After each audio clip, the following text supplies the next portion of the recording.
আজকে ব্লগে আমি রাখছি মাছের মাথা দিয়ে মুগ ডাল।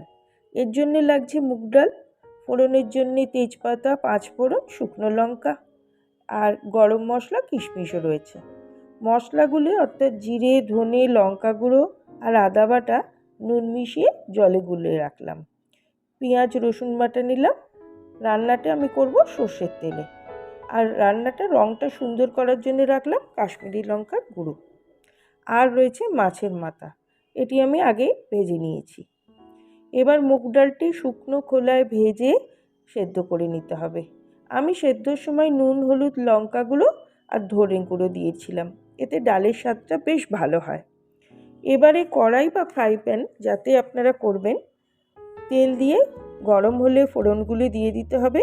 নেড়ে চেড়ে সুন্দর গন্ধ উঠলে পেঁয়াজ রসুন বাটাটা দিতে হবে। বেশ ভালো করে এটা ভেজে নিতে হবে। ভাজা ভাজা হয়ে আসলে এই পর্যায়ে কিশমিশটা দিয়ে নেড়ে নিলাম। এবার যে মশলাগুলো আমি জলে গুলে রেখেছিলাম সেটা দিয়ে বেশ সুন্দর করে কষতে হবে।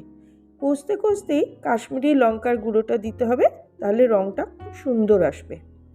কষাটা যখন বেশ ভালো হয়ে গেল তখন আমি মাছের মাথাটা দিয়ে দিলাম।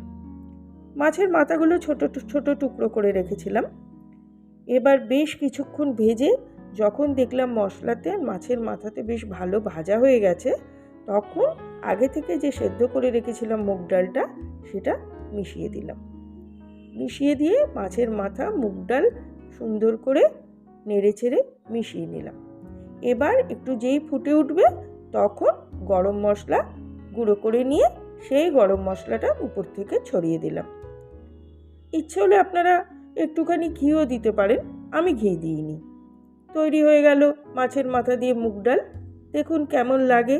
যদি ভালো লাগে অবশ্যই কমেন্ট করবেন এবং লাইক আর সাবস্ক্রাইবের আশা রইলাম।